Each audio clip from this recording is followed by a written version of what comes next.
Bueno, entonces, ahora vamos con la segunda parte de la clase, que es bastante pesada porque es todo el tema documentos, todo el tema antecedentes, todo lo que implica este entramado para que hoy por hoy nosotros tengamos estas leyes para prevenir, sancionar y erradicar la violencia contra las mujeres, ¿no? Así que bueno. Vamos con esto ahora y vamos, vamos permitiendo. Amelia, Sí, antes de que empeces, sí, quería agradecerles a todos la sororidad, bueno, y a Pablo su fraternidad. sí. Así que, pero bueno, ya me hace bien compartirlo, nada más. No quiero que se pongan mal. Besito Bueno, para todos. Chao. bueno, y yo te tengo que decir otra cosa, que si nos ponemos mal, esa ya es una cuestión nuestra, que lo bueno es que vos lo hayas podido compartir a esta situación que atravesó tu cuerpo, tu espiritualidad, tu psiquismo, toda. Entonces nosotros tendremos que ver qué hacemos si nos ponemos mal. Y agradecemos tanto que lo hayas compartido.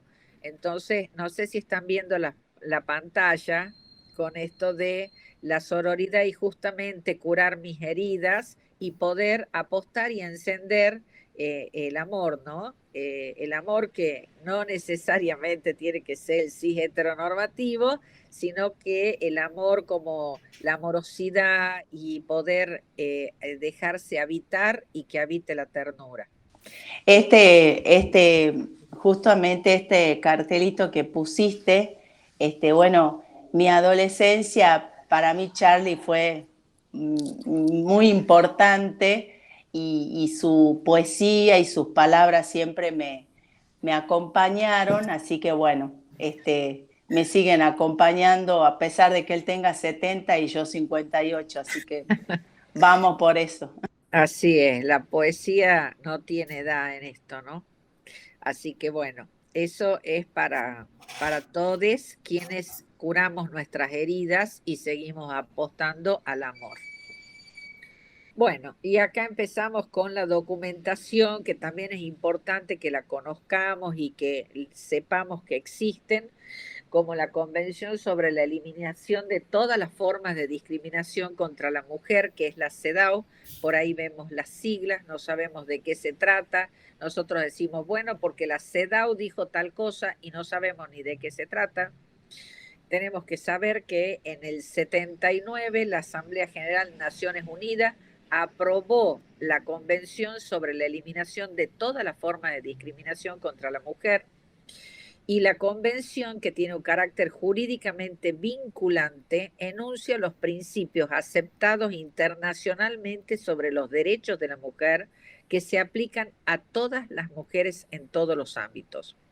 Y acá lo que tiene importancia es el tema de los acuerdos de las naciones que forman parte de las Naciones Unidas. O sea, estas naciones que forman parte de las Naciones Unidas están obligadas a firmar y a tener en cuenta esta forma de convención y a ponerlas en funcionamiento en sus naciones de origen. Por eso es que cuando hay alguna sentencia negativa en alguna situación de vulneración de derechos a las mujeres, uno siempre puede apelar a un tribunal superior justamente por este tipo de acuerdos firmados por el país. En su preámbulo, la Convención reconoce explícitamente que las mujeres siguen siendo objeto de importantes discriminaciones y subraya que esa discriminación viola los principios de la igualdad de derechos y del respeto de la dignidad humana. Según el artículo primero, por discriminación, que eso también estaba en la temática de hoy, se entiende toda distinción, exclusión o restricción basada en el sexo, en las esferas política, económica, social, cultural y civil o en cualquier otra esfera. En los 14 artículos subsiguientes se detalla el programa en pro de la igualdad. A ver, nosotros que estamos compartiendo este espacio, tal vez no lo dimensionemos, pero tenemos acceso a determinados conocimientos, a determinados elementos que los podemos convertir en recursos. Esto muchas veces es un privilegio del que no goza una gran parte de la sociedad. Una gran parte de las mujeres sufren discriminación. Entonces, esto que habla de distinción, nosotros lo vivimos, por ejemplo, con los cabecitas negras del interior, los marrones del norte o las marrones del norte, con referente a los indígenas o a las indígenas que están dentro del territorio nacional, o sea, tobas, huichís, que son tratadas como gente de segunda, o sea, y estamos en el mismo país y estamos hablando el mismo lenguaje. De pronto no llega la medicina, de pronto no llega la educación, de pronto no llegan los insumos. Entonces, ayer decíamos de esa niña, madre, obligada a ser madre de 12 años que murió, que era de una población del norte, no sé si era de Aguaray, la chiquita acá al norte de nuestro país, y que murió, y murió por las condiciones que tenía en cuanto a su salud previas al embarazo, pero era una niña de 12 años.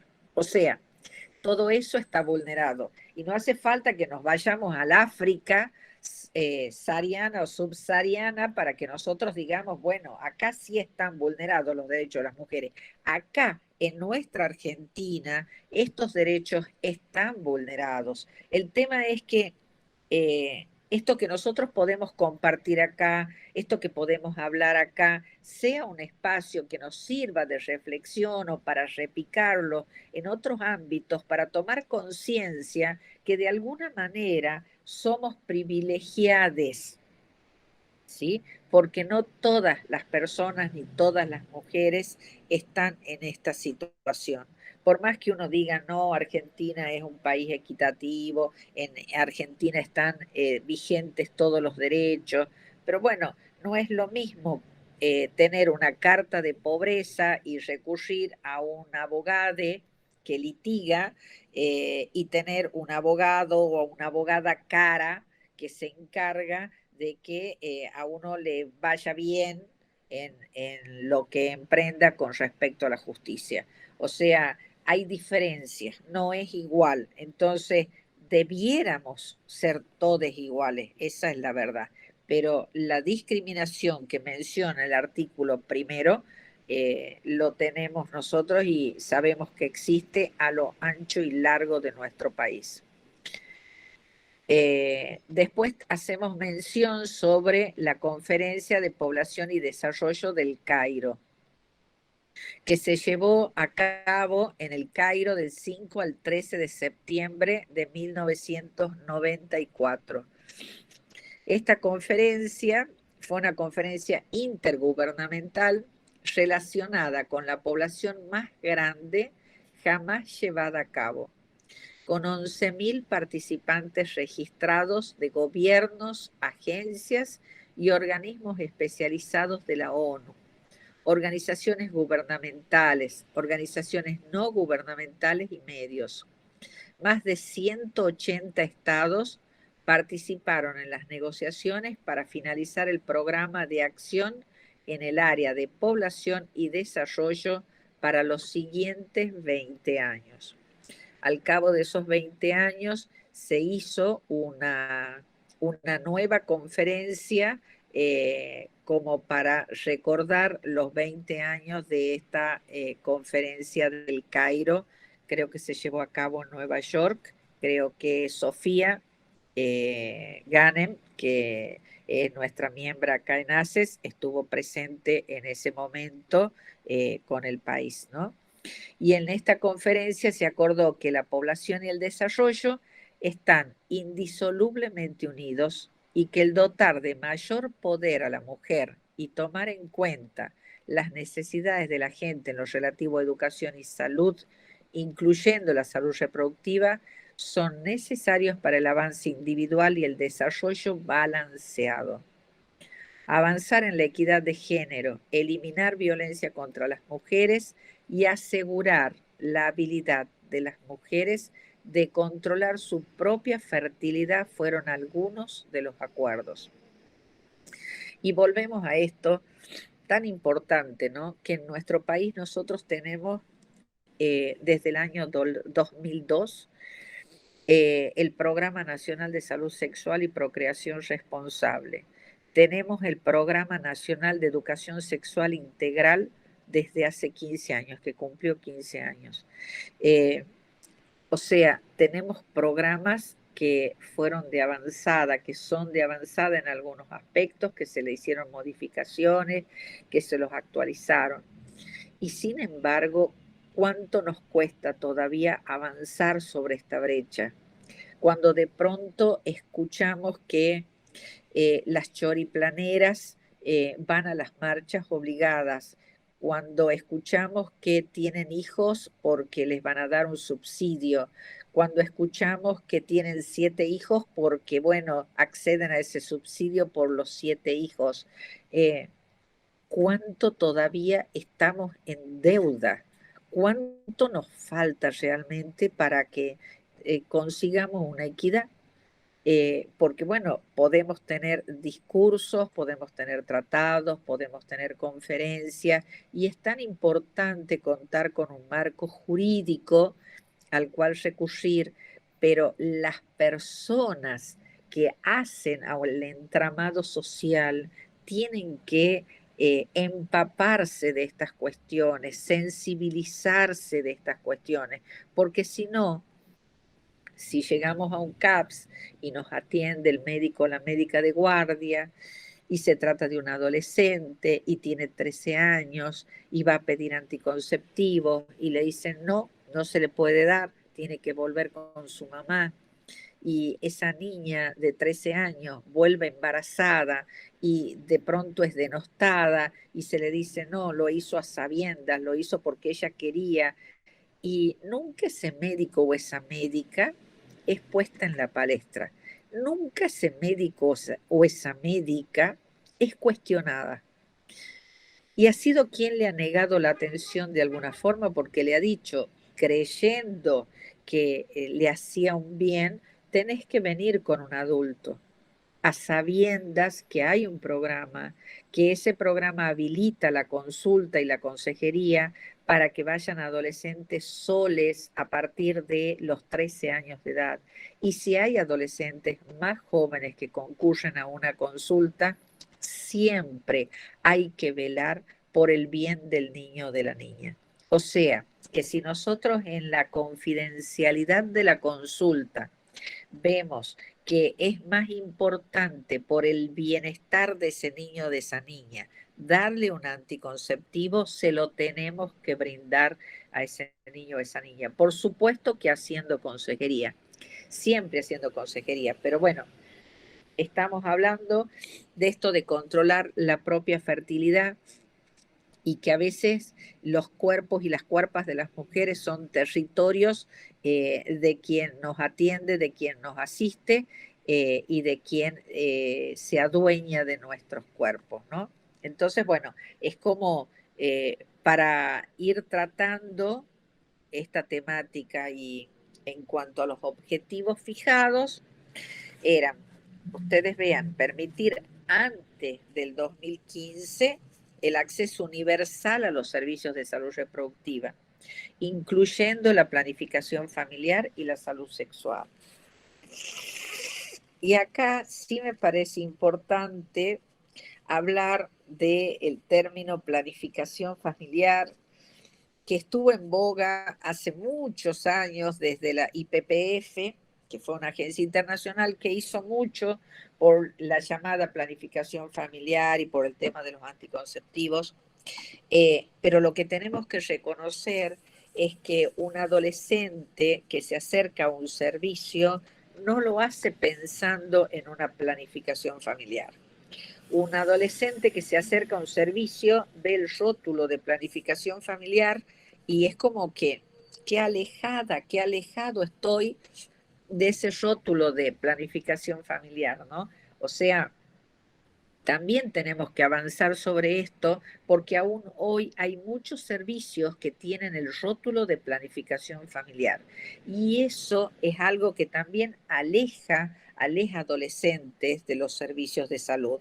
O sea, es un servicio de salud sexual, es un servicio de salud no reproductiva o reproductiva y reproductiva, pero el solo hecho de decir planificación familiar es como que al adolescente lo deja fuera porque no está pensando en una planificación familiar cuando llega a un servicio de estas características. Lo otro es asegurar la educación primaria para todos antes de 2015 e intentar suprimir la diferencia entre las tasas de escolarización de los niños, de las infancias, en realidad en la enseñanza primaria y secundaria. Algo que se volvió atrás durante la pandemia es este tema de las tasas de escolarización. Si hay algo que se puso en evidencia en la pandemia es la gran inequidad en cuanto al acceso a la virtualidad. Hay ciertos sectores de nuestro país donde cada niña en su casa tenía una pantalla, cada niña en su casa tenía una conexión de Wi-Fi. Eh, pero bueno, ese no es todo nuestro país. Nuestro país tiene grandes diferencias y grandes brechas y hay distancias geográficas a veces insalvables que esto lo hacían los maestros y las maestras que iban a lomo de mula, en motos de enduro, que llegaban a la alta montaña, a lugares casi recónditos de muy difícil acceso, pero con su presencia y con hogares escuelas podían llevar la educación primaria a estos niños y a estas niñas. Con el tema de la pandemia, esto no se ha podido realizar. Entonces, de pronto hemos visto las tasas de deserción escolar y que son alarmantes. ¿Cómo se va a conseguir? O sea, en nuestro país tenemos una escolarización obligatoria hasta los 16 años. Ahora, ¿cómo se va a conseguir que esas niñeces, esas infancias y esas adolescencias retornen a la institución educativa? No se sabe cómo se va a hacer, porque de pronto entraron en el sistema para poder llevar un mayor dinero a sus familias, para poder ser de ayuda en el sostén familiar en estas épocas de crisis, lo que representó una alta tasa en la deserción escolar, que es algo que está alarmando a nivel provincia sobre todo, ¿no? Reducir a menos del 35 por mil de nacidos vivos la tasa de mortalidad infantil y a menos del 45 por mil la tasa de mortalidad de los niños menores de 5 años antes de 2015. Se hablaba de 2015 justamente porque eran los 20 años de la conferencia. En Nueva York se fijaron otros a partir de 2014 y se vio que de esto era lo que se había podido realizar. Disminuir las tasas de mortalidad materna de 1990 a la mitad antes de 2000 y otra vez a la mitad antes del 2015. Elevar la esperanza de vida al nacer a 75 años o más antes del 2015. En el último informe en cuanto a la esperanza de vida para Latinoamérica está en 75 años. Ahora, con respecto a la pandemia, tendremos que esperar los nuevos informes, que es lo que nos dicen, porque sabemos que es la primera franja etaria más castigada por el COVID. Entonces, tendremos que ver cómo quedamos luego del COVID. Pero en Latinoamérica, antes del COVID, justamente la esperanza de vida se consiguió llevar a los 75 años. Entonces estuvimos hablando de la CEDAW, estuvimos hablando de la conferencia del Cairo Y ahora podemos hablar sobre la cuarta conferencia mundial sobre la mujer en Beijing, que también es una conferencia de Naciones Unidas celebrada en China del 4 al 15 de septiembre de 1995. Fue la mayor y más influyente de todas las conferencias mundiales sobre la mujer. Y acá tenemos 180 delegaciones gubernamentales y 2.500 organizaciones no gubernamentales que se reunieron para analizar temas relacionados con la mujer. Se inspiraron e incluso superaron los textos aprobados en conferencias internacionales previas, incluida la Conferencia Internacional sobre la Población y Desarrollo del 94, y la conferencia de Beijing fue el punto crítico fundamental para difundir el conocimiento mundial del tema de los derechos humanos de la mujer. En la clase anterior, en el módulo anterior, o en el anterior, creo, que pasamos el tema de derechos humanos y todos los derechos humanos con respecto que podían ser vulnerados y los especificamos. Ustedes tienen todo el material con respecto a esta temática. Así que bueno, cualquier duda, cualquier situación, tienen ahí para recurrir al material que se les provee. ¿Y cuáles fueron algunos de los temas tratados en Beijing? Y bueno, acá tenemos el tema de la pobreza, por ejemplo. Y esta brecha que en nuestro país nos afecta y que nos afecta a toda Latinoamérica en mayor o menor medida, pero es una brecha importante en cuanto a la pobreza y la feminización tanto de la pobreza como de las distintas epidemias. Por ejemplo, si nosotros hablamos de la feminización del VIH, o sea, qué es lo que pasa con respecto a que la mujer, los cuerpos de la mujer siempre están siendo vulnerados y siempre quedan expuestos. Se ha visto que en una casa, cuando hay en una cuestión familiar, cuando hay pocos ingresos, o a veces no con tan pocos ingresos, cuando hay que hacer una distribución de la comida, se le da el plato de comida mayor, se privilegia al hermano varón y no a la hermana mujer. Entonces, de pronto hay más niñas sumidas en la desnutrición que varones. Entonces, porque al varón, con esto de que necesita más calorías, necesita más energía, es el que puede desarrollar un trabajo más pesado, se lo privilegia también en la alimentación. Entonces, veamos todos estos parámetros que de pronto por ahí se nos escapan o que desconocemos, pero que siguen estando presentes. El acceso desigual a la educación y la insuficiencia de las oportunidades educacionales. Nosotros sabemos que en nuestro país hay planes para la reinserción escolar, porque bueno, pretendemos que las niñeces, las infancias y las adolescencias puedan completar sus ciclos educativos. El tema es que la educación en nuestro país no está hecha de acuerdo a las necesidades de los lugares, está hecha en base a un programa específico de un lugar específico. Entonces, si de pronto es una familia de muy escasos recursos y lo único que tiene cerca es un bachillerato para que termine el bachillerato y no accedan a una educación superior, se quedan con el título de bachiller y no pueden tener acceso, por ejemplo, a técnicos o técnicas en distintas situaciones que sí habilitarían una enseñanza y unas posibilidades de superación diferente. Entonces, bueno, estos programas a nivel nacional que se revén con alguna regularidad, debieran sí ser más abiertos a que no solamente se centraran en Buenos Aires, sino que existe una amplísima cantidad de diferencias en cuanto a este país que tenemos para que realmente las adolescencias y las infancias tengan posibilidades seguras de trabajo en cuanto a la salida de estas instancias educativas, ¿no? Lo otro se trata de el acceso de la mujer y la salud. De pronto con el tema pandemia hemos visto vulnerado mucho el tema de la mujer y la salud. La mujer no pudo acceder a controles porque por supuesto todo esto se puso en marcha para los y las enfermas de COVID o los enfermos de COVID.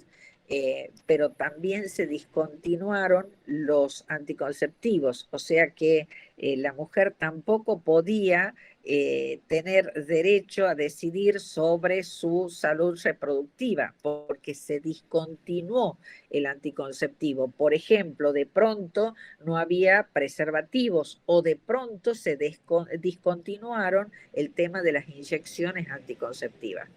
Nosotros sabemos que en nuestro medio, por ejemplo, en Tucumán, las mujeres recurren a la inyección anticonceptiva porque muchas veces su pareja, si heteronormada, no está de acuerdo con que use anticonceptivos. La mujer va al centro de salud, a la salita, al CAPS, a la policlínica, retira una vez al mes con el pretexto de llevar las infancias a control y se coloca su inyectable anticonceptivo, que por lo general habían los mensuales, estaban en falta los trimestrales. Entonces, de pronto, esa mujer se quedó sin el inyectable. Entonces uno dice, bueno, lo puedo comprar en la farmacia. En las farmacias tampoco se encontraban los inyectables. Hay mujeres que lo pueden comprar, hay otras que no lo pueden comprar. Entonces, esa mujer a la que después le dicen, bueno, te quedas embarazada porque vos querés, no, no se queda embarazada porque ella quiere. O sea, nosotros como Estado nos tenemos que responsabilizar. Quien no asiste al adolescente o a la adolescente que llega pidiendo y expresando que quiere un método anticonceptivo y después aparece embarazada, nos tenemos que hacer culpa, nos tenemos que responsabilizar. Otro de los temas tratados en Beijing es la violencia contra las mujeres, los efectos de los conflictos armados en la mujer, porque bueno, esto se vio mucho en Latinoamérica y sobre esto es el libro que nos compartió Sofía, donde ella hace un aporte importante, porque sobre todo los conflictos armados también arrasan los cuerpos de las mujeres y las mujeres son sometidas a violación y se adueñan de los cuerpos de las mujeres. La desigualdad en la participación de la mujer, en la definición de las estructuras y políticas económicas y en el proceso de producción. Y esto es un poquito lo que tiene que ver, que hablábamos ayer, con respecto al puerperio, al tema de la lactancia, ¿no? Porque de pronto el tema de las leches maternizadas, que fue un boom, y este boom aparece, creo que la S26 fue de las primeras leches maternizadas que aparecieron como la forma de posibilitar que la mujer no estuviera tan pendiente de la lactancia materna y tanto tiempo en la casa con ese bebé y pudiera volver al mundo del trabajo. O sea, en definitiva, también se trata de esto, más allá que las fórmulas nutricionales tienen azúcares y contienen una serie de conservantes que no son buenos para ese bebé, pero nunca fue por un propósito humanitario la leche maternizada, nunca fue porque realmente le queríamos solucionar a la mujer que pudiera hacerse cargo como ella fuera evolucionando en su puerperio o en su lactancia. Fue para que pudiera volver lo antes posible al trabajo. Entonces, bueno, vemos cómo esto está armado para que la mujer produzca. Y un poco esto que hablábamos, cuánta leche de mujer y qué valor le vamos a poner a la leche de la mujer que amamanta a ese bebé. Entonces, porque es carísima y si ustedes van a comprar una leche maternizada o una cajita de esas pequeñitas, sale muy, muy caro. Entonces, ¿cómo no se ve y no se vislumbra que cada vez que esa mujer está lactando y ese bebé está mamando, también es una producción de esa mujer que se le puede poner un valor dinerario, ¿sí? Entonces, bueno, esto por ahí puede parecer muy extremo, pero no lo es, porque es una producción a partir de nuestro propio cuerpo. Entonces, bueno, es como para tenerlo en cuenta, ¿no? La desigualdad en el ejercicio del poder y en la adopción de decisiones, que también eso se ha visto sobre todo en las parejas cis heteronormadas, en cuanto a que la mujer puede decidir en determinadas instancias de la casa, aún siendo ella la del mayor ingreso, ¿sí? Pero hay decisiones que no puede adoptar. Y esto no vayamos tan lejos. También otra situación de una paciente donde ella genera la mayor cantidad de dinero, pero no puede tomar la decisión porque la decisión la toma la pareja. Entonces, es como ganamos más dinero, pero tampoco es suficiente porque la decisión pasa por el poder que tiene ese varón en esta pareja cis heteronormada. Entonces, bueno, vamos viendo que tenemos que aceitar distintos mecanismos y ver en qué instancia están estos mecanismos. Acá hablamos de la falta de mecanismos suficientes para promover el adelanto de la mujer. Ahora, ¿quiénes van a instaurar los mecanismos para promover el adelanto de la mujer si esto está realizado por varones? ¿A qué varón le interesa promover el adelanto de la mujer si de pronto sus privilegios se ven amenazados? O sea, ¿qué varón puede habilitar esas instancias y esos espacios cuando siente la amenaza sobre sus propios privilegios y la de sus compañeros? Entonces, bueno, esto también nos tenemos que plantear. Por ahí hay varones más amigables, pero acá volvemos a lo mismo. No hay varones feministas, no existen los varones feministas. No nos confundamos, pueden haber varones, pero no son varones feministas. Pueden entender la lucha del feminismo, pero no son varones feministas. Entonces, bueno, podrán ser varones antipatriarcales, podrán tener esa denominación, pero varones feministas, por favor, no. Y de repente no tiene que ver solamente con la derecha, porque hay varones de esas características en la derecha y vemos varones de esas características también en la izquierda. Un poco más ayornado, pero también vemos algunas de esas características. La falta de conciencia de los derechos humanos de la mujer internacional y nacionalmente reconocidos y de dedicación a dichos derechos, la movilización insuficiente de los medios de información para promover la contribución de la mujer a la sociedad, la falta de reconocimiento suficiente y de apoyo al aporte de la mujer a la gestión de los recursos naturales y a la protección del medio ambiente. Bueno, con respecto a esto, nosotros sabemos cómo la tierra está siendo arrasada. Vemos cómo estamos hablando del extractivismo, estamos hablando de todo el daño que se le hace a la tierra y de alguna manera la Pachamama es la madre tierra y que acá en el norte la tenemos tan presente, y sin embargo se arrasan los cuerpos o las cuerpas de las mujeres y de la misma manera se arrasa la tierra. ¿Sí? Con el tema del extractivismo, por ejemplo, donde las multinacionales se instalan, penetran la tierra con esos conos tan grandes, agujereando, o sea, es otra penetración y otra vulneración más a la tierra. O sea, simbólicamente son penes enormes que se depositan para saquearla a la tierra. Y con respecto a la niña, también este tema de dónde posicionarla a esa niña, que asegurarle a esa niña para que se pueda desarrollar en este mundo donde no habita la ternura, que sería lo ideal para el desarrollo de las infancias. Bueno, y ahora llegamos a la Convención de Belén do Pará. O sea, todo esto estaba en el programa de este módulo, así que como ven, es mucho el tema a desarrollar, ustedes lo tienen, lo van a recibir, después les mandará Coco, pero bueno, era necesario que ustedes conozcan por lo menos parte de estos documentos. Ante la necesidad de prevenir, sancionar y erradicar toda forma de violencia contra la mujer que ofende a la dignidad humana, fue creada la Convención de Belém do Pará el 9 de junio del 94. Esta convención tiene como objetivo proteger los derechos de la mujer y eliminar las situaciones que pueden afectarla. Y señala que la violencia contra las mujeres viola sus derechos y sus libertades fundamentales.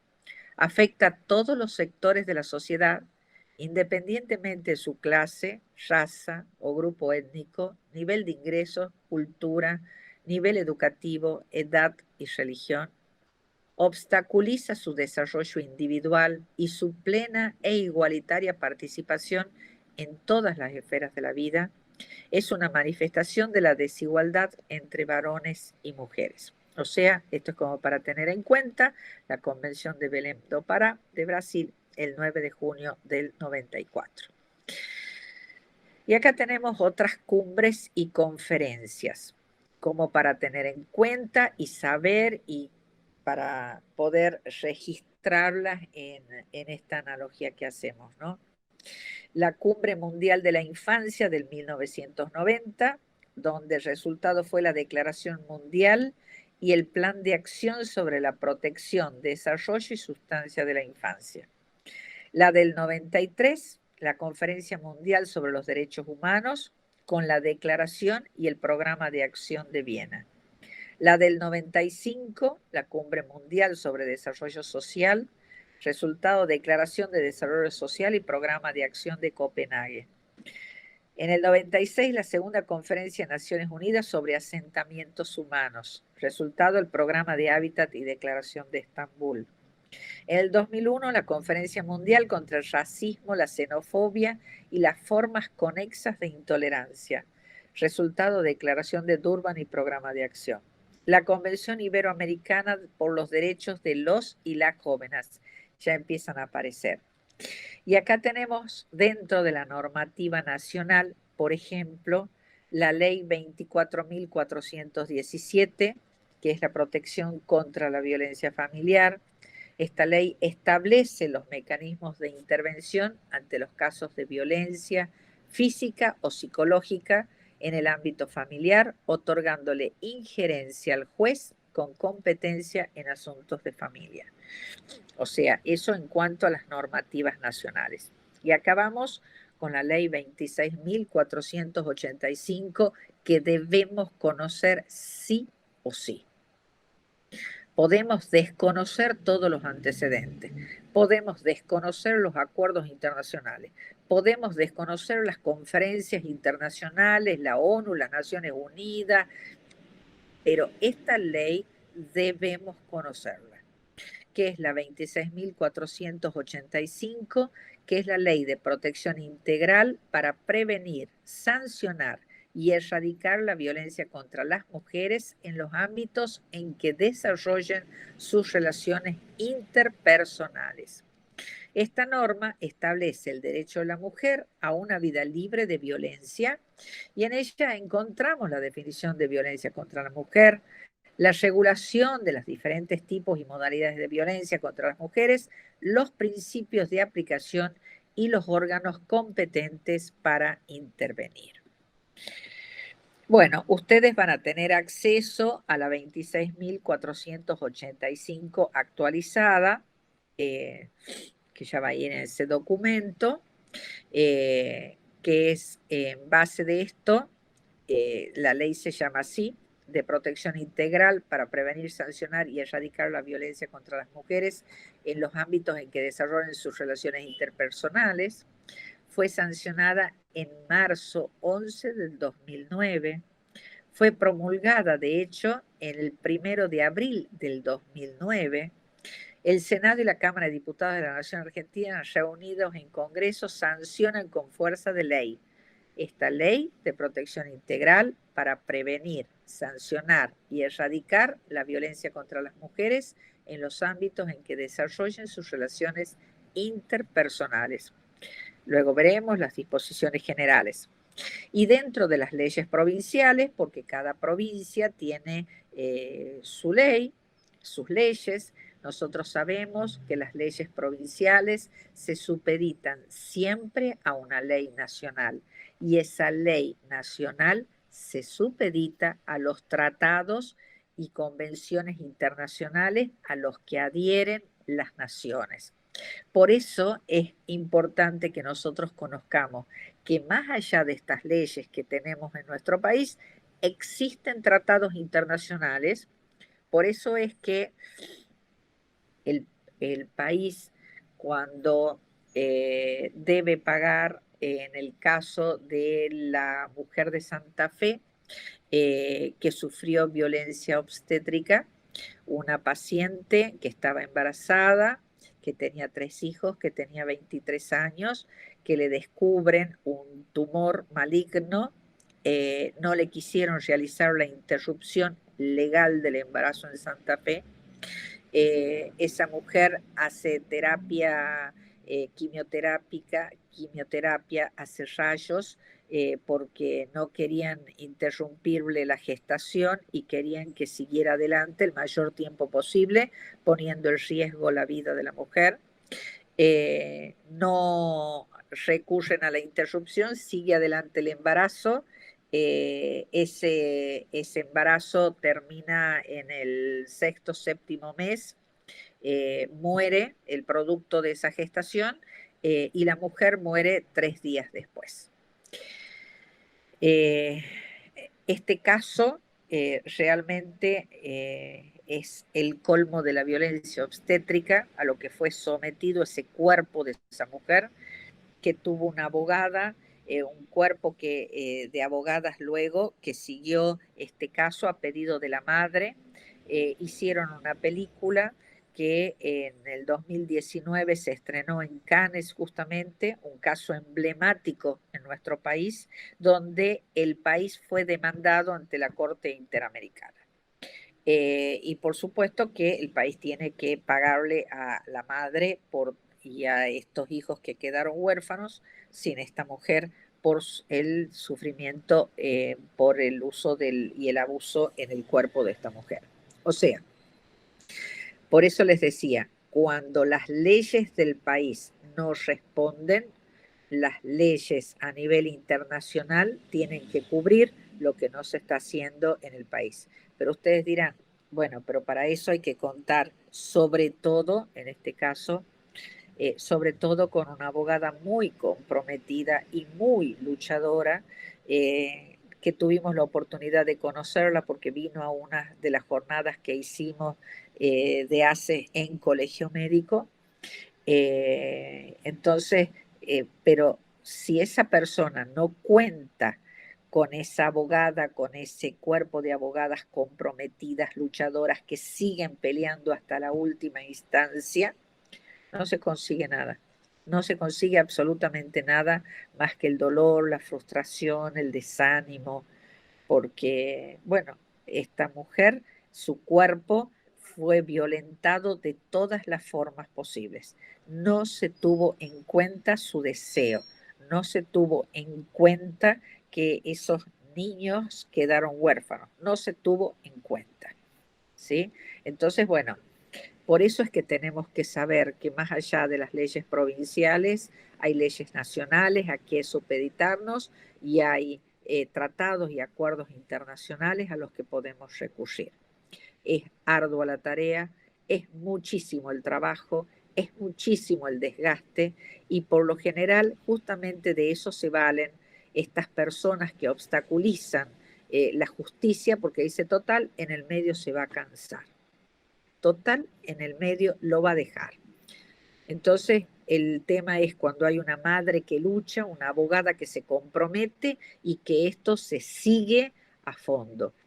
Por supuesto, con todo lo que eso implica y con todo lo que significa. Y en esta ley provincial 7264 tenemos el artículo primero en cuanto a violencia familiar, el concepto y los alcances.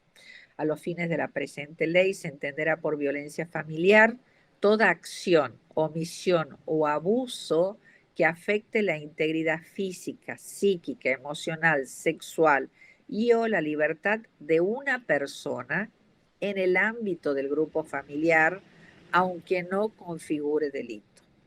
Cuando los hechos denunciados configuren un delito de acción pública, el juez interviniente deberá poner en conocimiento de los mismos al señor fiscal penal de turno a fin de que éste instruya las actuaciones que correspondan. Esto sin perjuicio de la continuación del proceso previsto en esta ley en sede civil en salvaguarda de la víctima.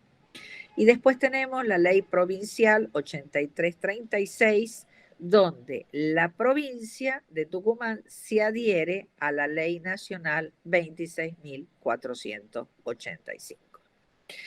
Bueno, y acá quería volver al tema de por qué sostenemos tantos vínculos violentos. Nos cuesta tanto a las mujeres zafar de los vínculos violentos, nos cuesta tanto zafar de estas manipulaciones espantosas que ocupan mucho tiempo de nuestras vidas. Y por supuesto que no puede estar ausente el tema del amor romántico. Y el amor romántico como una forma de erotizar la violencia patriarcal, porque de alguna manera esto se vende, es un producto que se vende, como se vende el escándalo de Icardi, y Wanda Nara y la China Suárez, porque es otro producto más de erotización de la violencia patriarcal. Y es un varón que queda dejado de lado y hay una erotización del vínculo. Y esa foto que luego aparentemente bajó Icardi del Instagram, donde Wanda Nara está sosteniendo su miembro debajo del pantalón, es justamente el máximo ejemplo de esta erotización. Entonces, bueno, son ejemplos muy actuales que uno dice, bueno, pero esto no necesariamente tiene que pasar con las nuevas generaciones, pero lo estamos viendo a diario y el consumo es masivo. Entonces, ¿quién se posiciona como Wanda Nara? ¿Quién se posiciona como la China Suárez? Y todas quieren acceder entonces a un Icardi. ¿Ah? Entonces es la suprema erotización del vínculo en cuanto a la violencia patriarcal. Bueno, y vemos acá, hay un libro bastante interesante al que ustedes también tendrán acceso y otros 3 libros más que van a tener de consulta para que ustedes los puedan ver. Este es de Blanca Olivia Velázquez Torres, es del 2020, o sea, es plena pandemia que estuvo escribiendo esto y nos comparte cómo en los análisis feministas el tema de la afectividad ha tenido un lugar central, cuestionando las ideas que la colocaban en lugar de la naturaleza y desmontando los supuestos de la vida afectiva como natural, como lugar natural de las mujeres. ¿Sí? Como Firestone en el 76 o Millet en el 2010, porque volvemos a esto, a la naturalización, y no hay nada natural, ¿sí? Es todo producto de una construcción. En cuanto nosotros tengamos en cuenta que es producto de un constructo sociocultural, podemos hacer, rehacer, construir, reconstruir y deconstruir. Pero mientras naturalicemos, es difícil que podamos llegar a una verdadera equidad para las próximas generaciones y para las nuestras también. Así como también ubicándola como producto histórico dependiente del contexto cultural y de relaciones sociales determinadas, según lo manifestado por Alanís, Gutiérrez y Tapia en el 2013 y López en el 2013. En estas investigaciones acerca de los afectos, el amor es considerado como un sentimiento cuyo interés científico, en particular en las ciencias sociales, ha cobrado importancia en la última década. De acuerdo con Coral Herrera, que ya hemos pasado otros libros de Coral Herrera, fue hasta los inicios del siglo XXI que la temática del amor traspasó los estudios feministas y los enfocados en las relaciones individuales y se planteó como tema de estudio desde una perspectiva social. Uno de los espacios relacionados en donde es posible dar cuenta de lo socioindividual en la temática del amor es la relación sexoafectiva, llamémosle la pareja, conjunta en cuanto a lo público y lo privado. En ella se unen lo social y lo personal, en ámbitos que abarcan la intimidad afectiva y sexual, el contacto cuerpo a cuerpo, la convivencia, la corresponsabilidad vital, la economía, el erotismo, el amor y el poder. Esto de acuerdo a Lagarde en 2001. Un análisis minucioso del concepto de amor construido en esta relación permite conocer qué nociones y perspectivas acerca de la vida y la humanidad lo sustentan. Así que bueno, acá tenemos, vamos saliendo de acá, vamos cerrando, vamos cerrando.